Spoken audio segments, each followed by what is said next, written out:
Which one of you killed my son? I did. This lion with me is nothing but a stray. Let him go. Kiros. The other is no stray. He holds the blood of the pride. The last blood of the king. Blood for blood. And that is a clip from Mufasa, The Lion King. Its director is Barry Jenkins. Barry, hello, how are you, sir? Pretty good, man. Very nice to see you. Nice to see you as well. Can I wish you a happy Christmas? Thank you. Does Christmas feel a long way off, or? It does feel a long way off. I mean, I have been just like going city to city, place to country to country, continent to continent. So Do you get to stop? once I get home on Sunday, I do get to stop, yes. Okay, so Christmas at home. Christmas at home for sure. All right, something to look forward to. So we spoke to you for Moonlight, and we spoke to you for If Beale Street Could Talk. This is sort of back in the day. It feels like a long time. And they had the Underground Railroad and so on. What is this is an origin story. The origin story of you working on Mufasa is interesting as well. How did it come about? How did you get approached? Yeah, I mean, Disney reached out in the summer of 2020. So during COVID, we were actually editing the Underground Railroad. And I just heard from my reps that Disney was making a prequel to The Lion King, and they wanted me to direct it. And I thought, how does Barry Jenkins, Mr. Moonlight, direct The Lion King? I don't know that's going to happen. And I didn't read the script. And I just let it sit for about a week and a half. And then finally, my partner, who's also a filmmaker, was like, what are you afraid of? You know, at least read the damn thing. And then if you don't want to do it, don't do it. But you can't just dismiss it out of hand. Was she right that you were afraid of it? I think I was. Not afraid of it, but I just assumed so many things about it. You know, Jeff Nathanson, who wrote the screenplay, did a really wonderful job. He went in a direction and a place with these characters that I just did not expect.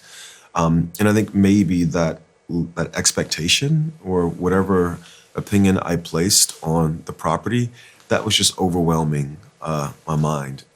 So yeah, I didn't read it. And then when I did, I thought I'd only read 5 or 10 pages. And I just, it's one of those things, you pick up a book and, you look up and it's 3 hours later and you realize, damn, I am hooked. I guess there would be some people who think it's the most un-Barry Jenkins thing you could have done. I wonder if that was part of the appeal. That was definitely a part of the appeal. Coming through that cycle of Moonlight, Beale Street, the Underground Railroad, all of which, by the way, I decided to do in one moment, before Moonlight even premiered. It was just really nice to sort of accept something or agree to something that was so clearly, I could not know at that moment what the process was going to fully be like, but I knew it would be radically different than the process of the things that had come before. Give us a couple of ideas from the film when people go and see it. So, what is the story that they're going to see? Oh, the story of Mufasa the Lion King is the story of two brothers, ultimately, that people have known for 30 years, Scar and Mufasa. The way they become brothers, I believe, is quite unexpected.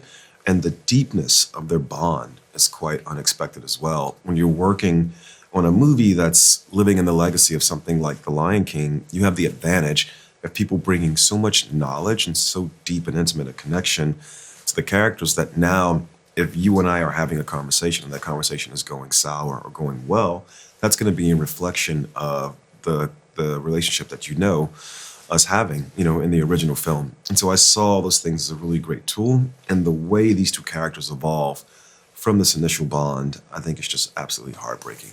So it's been observed by many people, obviously, that The Lion King was sort of Hamlet with animals. Is there still a Shakespearean line going through Mufasa? 1,000%. And we have quite a few actors in here who can really romance the language. Lenny James plays Scar's dad, essentially, as his character Obasi, and just has some really delicious sort of turns of phrase. And Tendiwe Newton plays Scar and Mufasa's mother. And she has some of the most eloquent sort of like soliloquies in this franchise. Some really wonderful stuff. Can I ask you about the voice cast? How much of that was did you inherit and how much was down to you?